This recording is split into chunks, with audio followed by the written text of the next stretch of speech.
Okay, starting with the big basic structures of the sheep brain. Up front, frontal lobe, parietal lobe back here, occipital lobe, and then temporal lobe.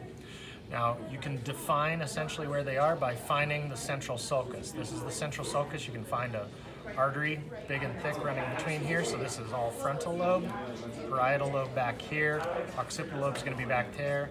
And then again, we've got a nice big thick artery running horizontally like this. Everything down here is going to be temporal lobe. Now, other big basic structures are including the brain stem. So in the front and uppermost part is the midbrain, the bulge, which is going to be the pons, medulla oblongata, kind of tapers and comes to a point, and then everything else below the medulla oblongata is spinal cord. On the back side, cerebellum. Now, working through the rest of the bigger structures. So we've got central sulcus, again, dividing frontal and parietal. We've got the lateral sylvian fissure separating parietal and frontal from temporal lobe. And then we've got the longitudinal fissure separating left and right halves. When it comes to big structures involving the rest of the cerebrum, on the underside of the cerebrum, we've got nerve here and nerve here. This is cranial nerve 1, the olfactory nerve. Just posterior to that is this guy here. This is cranial nerve 2. Optic nerve would be coming out here and out here. If you see one with eyeballs attached, okay, it'll likely be labeling the optic nerve. This is the optic chiasm here, and we have optic tract as well. Now, just posterior to that, again, we have a big bulge. This is actually the mammillary body. It's part of the hypothalamus.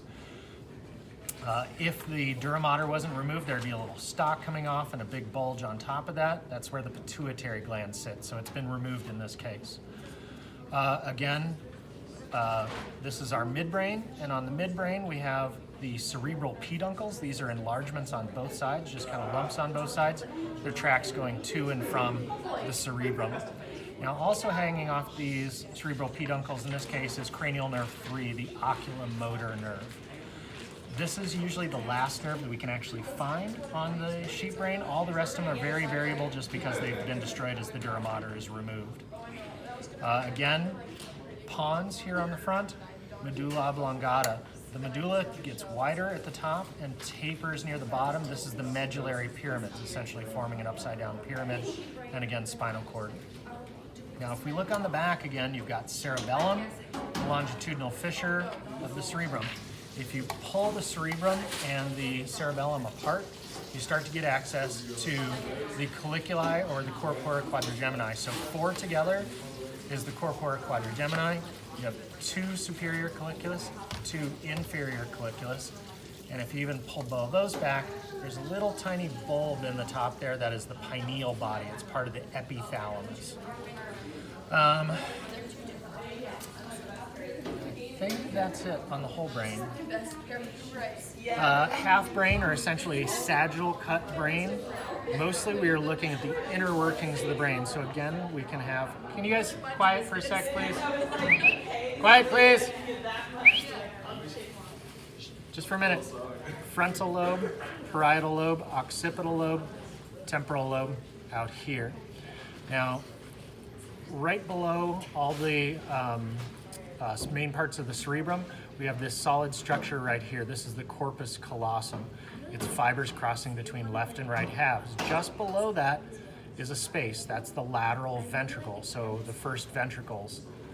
Just below that, we have another space, the third ventricle. It is actually going to surround the thalamus, so it kind of looks like a hat.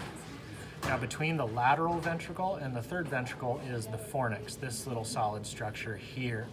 So, fornix is really mostly involved in the limbic system, which is mostly emotion. So lateral ventricle, third ventricle. Third ventricle is going to have a drain coming down to the fourth ventricle, which sits between the cerebellum and the brainstem here. If you see a canal, which maybe there's a little hint of one here, that is the cerebral aqueduct connecting essentially and bringing fluid down. So again, you've got thalamus here, hypothalamus just below it, and you can actually recognize it here. Here's the optic chiasm. So just here, okay, is the hypothalamus. The epithalamus which is really the pineal body in this case, is this little darkened lump here. You can see the superior and inferior colliculus of the midbrain. You got the bulge of the pons, also here, closest association with the cerebellum, and then the medulla oblongata, also highly associated with the cerebellum as well, but again, those medullary pyramids. That's it.